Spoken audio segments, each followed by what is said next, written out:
고려 초기 광종은 나라를 안정시키며 신하들의 힘을 약하게 했고 958년 과거제도의 실시로 과거를 통해 관직에 오른 문신들은 군인인 무신들보다 힘을 갖게 되었다. 공격하라! 그랬기 때문에 무신들이 수시로 침략하는 거란과 여진으로부터 목숨 걸고 싸워도 전쟁이 끝나면 아이고 경아들이옵니다. 청일품태사에 오르셨습니다. 고맙소이다. 높은 자리로 올라가는 것은 문신들이었다. 당시 문신은 가장 높은 품계인 정일품까지 올라갈 수 있었지만 무신은 아무리 공을 세워도 정삼품 상장군까지밖에 할 수 없었기 때문이었다. 그러자 무신들의 불만이 점점 쌓여갔고 그들 중에는 변룡대정으로 있는 정중부도 있었다. 전쟁터에서 칼을 쥐고 목숨 바쳐 싸운 건 우리 무신들인데 진지 안에서 편히 붓을 쥐고 감나라 대추나라 했던 저 문신들만 승진을 하다니. 이러니 문신들이 우리 무신들을 얕보는 겁니다. 군사들도 힘들어해요. 전쟁 나면 전쟁터에 나가야죠. 평상시에는 문신 귀족들을 위해 일을 해야죠. 그리고 우리 무신들이나 군사들에게 내려줄 땅도 저 문신 귀족들이 다 가져갔지 않습니까? 맞습니다. 맞아요. 그럼 이렇게 무신들의 불만이 쌓여가던 1144년 12월 마지막 날 궁에서는 귀신 쫓기 예식을 하고 있었다. 궁의 행사를 할 때 무신들은 왕을 보호하기 위해 왕 가까이에서 보좌하고 있었다. 중부야, 네 수염은 어찌 그렇게 멋있느냐? 아주 탐이 난다. 성은이 망극하옵니다. 어디 한번.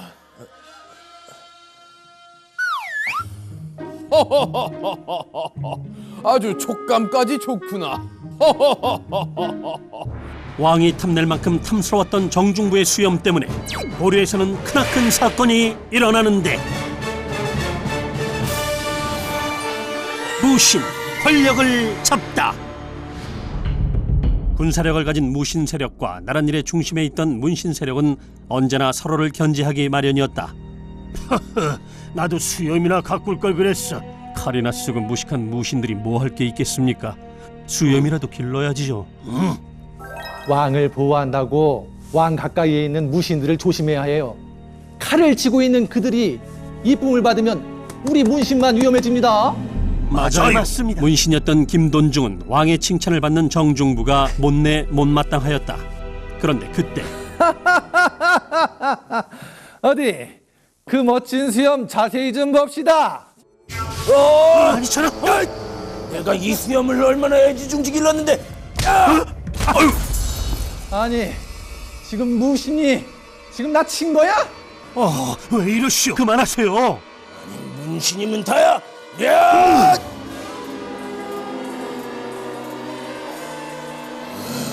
화가 난 정중부가 김돈중을 때렸고 이 소식을 들은 김돈중의 아버지이자 삼국사기를 쓴 김부식이 왕을 찾아 항의를 한다. 아니 궁의 행사에서 폭력을 행하다니요. 있을 수가 없는 일이옵니다. 게다가 품계가 낮은 무신이 감히 문신을 때리는 일은 있어서는 아니 되는 일이옵니다. 나도 안타깝게 생각하오. 정중부를 잡아다 똑같이 매질을 하셔야 합니다. 김부식은 묘청의 난을 진압하는 등 나라에 공을 세운 공신이며 당시의 권력자라 인종도 무시할 수만은 없었다. 김부식의 말대로 그렇게 하라. 가서 죄인 정중부를 잡아오시오. 네. 죄인 정중부는 아무도 없습니다. 뭐라? 아니 죄인이 어디로 갔단 말이냐? 그랬다. 김부식의 청을 거절하지 못했던 인종은 미리 사람을 보내 정중부를 도망가게 했던 것인데 내 문신들의 횡포를 똑똑히 기억하겠다. 이 일은 5년 뒤 김부식이 죽으면서 덮였으나 정중부와 무신의 불만은 점점 더 쌓여가고 있었다. 그리고 시간은 흘러 정중부는 다시 벼슬에 올랐고 37년 후인 1170년 의종 임금 때 무관에서 가장 높은 상장군이 되어 있었다. 이렇게 날이 좋은데 보현원에서 놀 생각을 하니까 기분이 너무 좋구나. 사치하고 문신들과 어울려 시를 지으며 놀기를 좋아했던 의종이 보현원으로 나들이 행차를 가고 있었다. 계속 이렇게 가니까 너무 재미가 없구나. 저기서 쉬었다 가자꾸나. 무신들은 시도 못 짓고 심심할 터이니 니들 잘하는 수박키나 해보거라.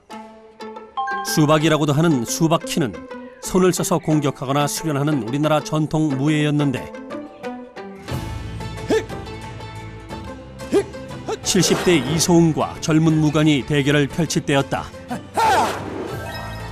아이고 잘한다 잘해.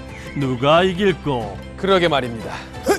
한쪽은 젊으니까 힘, 다른 한쪽은 나이가 많으니까 기술이 좋겠지요. 그렇지 옳지 잘한다.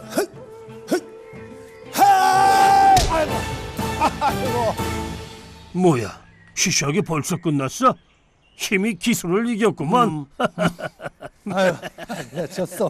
그런데 그때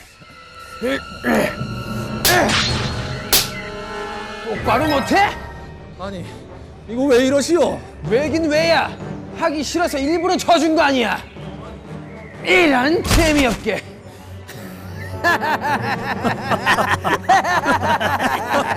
이는 문신이라고 나이든 무신을 무시하다니. 문신놈이 내 수염 태운 것을 아직도 잊지 않고 있는데. 장군, 이대로 보고만 있으실 겁니까? 지금은 이대로 참자. 오늘 밤 모두 모이라고 해.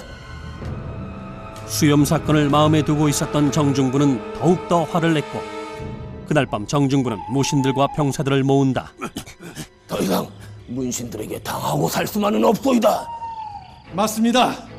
왕은 문신들이랑 시짓고 놀러만 다니는데 언제까지 우리 무신들이 그 들러리를 서야 합니까? 예, 거만한 문신들을 다 쳐내야 합니다. 그렇소, 무신을 깔보는 저 문신들과 왕을 쫓아내고 우리가 새로운 임금을 세웁시다.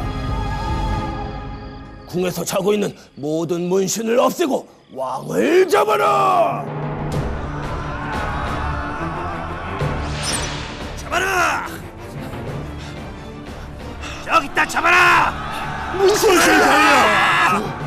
정중부와 무신들은 한밤에 궁을 습격해 문신들을 공격하고 의정과 아들 태자는 귀양을 보낸 다음 의정의 동생 명종을 허수아비 왕으로 세운다. 이것이 바로 무신의 난이다. 뭘 해야 하느냐? 문신들이 불법으로 가지고 있던 재산을 모두 빼앗아 공평하게 나눠야 합니다. 허수아비 왕을 앞세운 무신들은 권력을 마음대로 휘둘렀고 이전의 문신 귀족들보다 권력과 땅을 차지하기 위해 더 열을 올린다. 게다가 공평하게 나눈다더니 아니, 지들끼리 다 해먹는 거 아니야? 우리도 이럴 게 아니라 권력을 잡읍시다. 무신들끼리 서로 권력을 가지려고 치열하게 싸웠고 좋습니다. 넌 뭐야? 이제부터 권력을 가질 경대생이다. 100여 년간 고려는 무신들의 권력 다툼의 소용돌이 속에 빠지게 된다.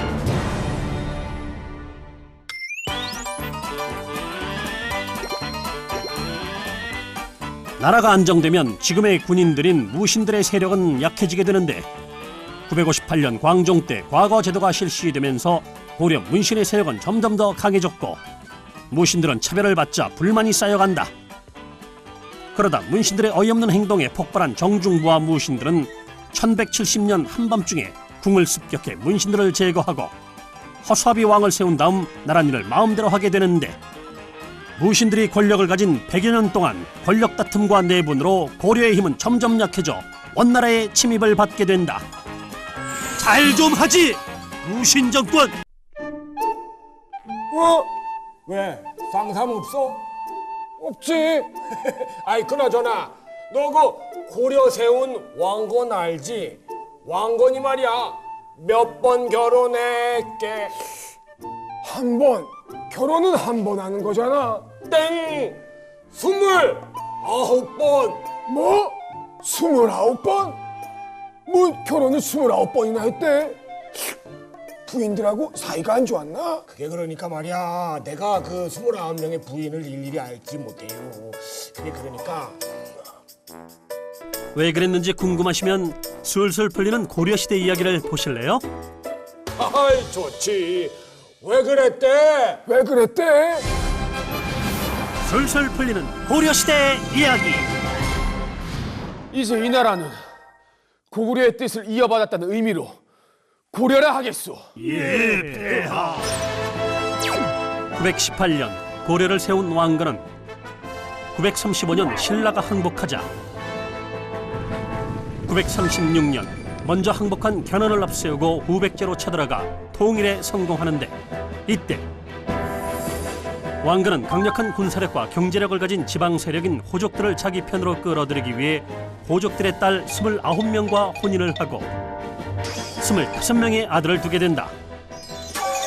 그러나 너무 많은 아들들 때문에 왕건이 죽자 왕위를 둘러싼 많은 다툼이 일어나고 이대왕인 혜종이 왕위에 오른 지 2년 만에 그 다음 왕인 정종은 3년 만에 죽고 광종이 고려의 4번째 왕이 된다. 저 호족들의 힘을 약하게 만들어 강한 왕이 될 거야. 광종은 왕의 힘을 강하게 하기 위해 호족들을 위해 일을 하는 노비를 줄이기로 하고 956년 억울하게 노비가 된 사람들이 원래 신분으로 돌아갈 수 있게 하는 노비 안건법을 실시하는 한편 중국의 후주에서 온 학자 쌍계의 건의를 받아들여 958년 과거 제도를 실시해 관리들을 뽑아 나라를 안정시키며 왕권을 강화한다. 아하, 호족들이 힘이 세니까 두루두루 친하게 지내려고 결혼을 많이 했었지. 그렇지. 가족이니까 군사가 있어도 공격 안 했겠지. 그래.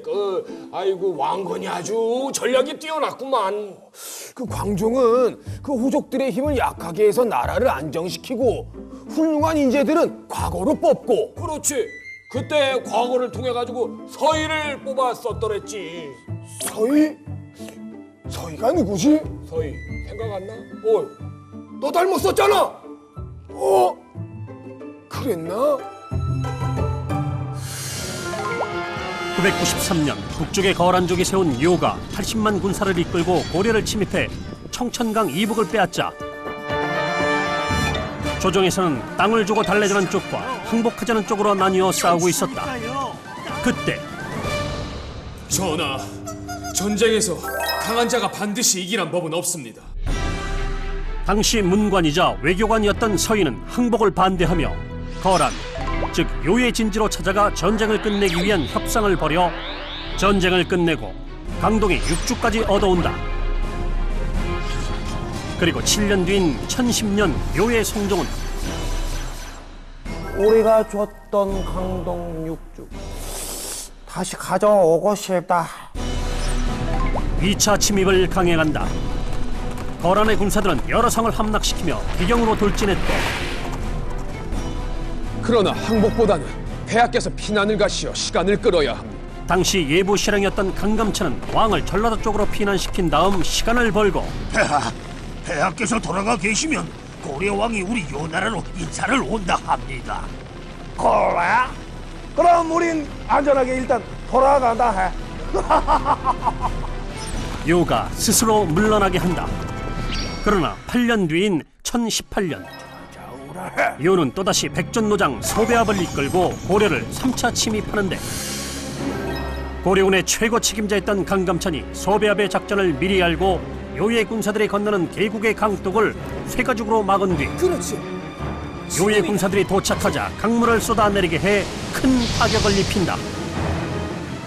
이러다 다 죽겠다 해. 거란으로 돌아간다 해.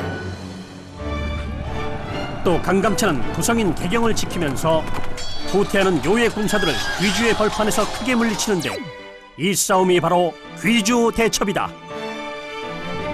이렇게 3번의 전쟁에서 모두 진 요는 다시는 고려를 침입하지 못하고 고려는 주변의 나라들보다 더 강한 힘을 가지게 된다.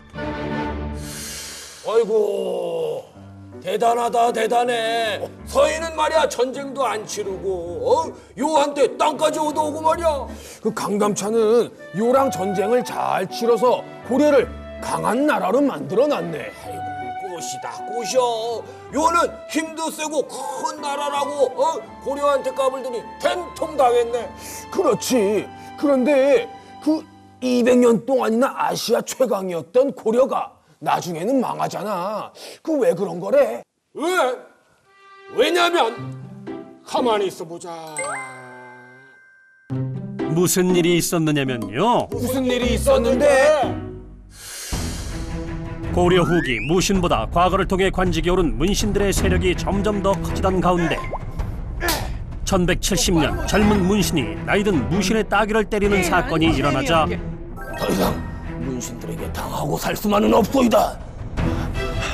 정중부와 무신들은 한밤에 궁을 습격해 문신들을 공격하고 의정과 아들 태제를 귀양 보낸 뒤 허수아비 왕 명종을 세우는데 이것이 바로 무신의 난이다.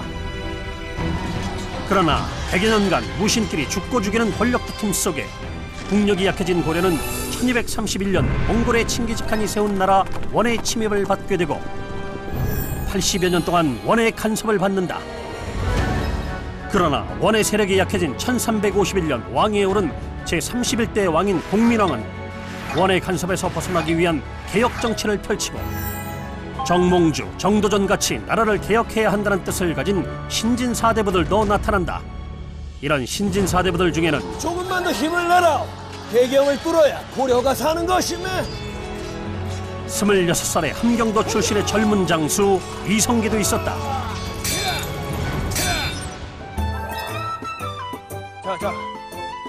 한편 1377년 우왕 때에는 무신이었던 최무선이 원이 가지고 있던 화약 제조법을 연구하여 화전과 대장군포와 같은 우수한 화약 무기를 만들어내 해안가에 등장해 약탈을 일삼는 왜구를 물리친다. 이렇게 남쪽의 왜구를 물리친 최무선과 북쪽의 홍건적을 물리친 이성계와 같은 신흥무인 세력들이 힘을 쌓아가는 중에 이성계는 무리하게 명을 정벌하라는 우왕의 명령을 거부하고 위화도에서 군사를 돌려 왕을 내쫓은 뒤 9살의 어린 창왕을 세우고 권력을 갖게 된다. 이후 이성계는 화전법과 같은 개혁적인 정치를 펼치며 백성들의 마음을 얻어 1392년 새로운 나라 조선을 세운다.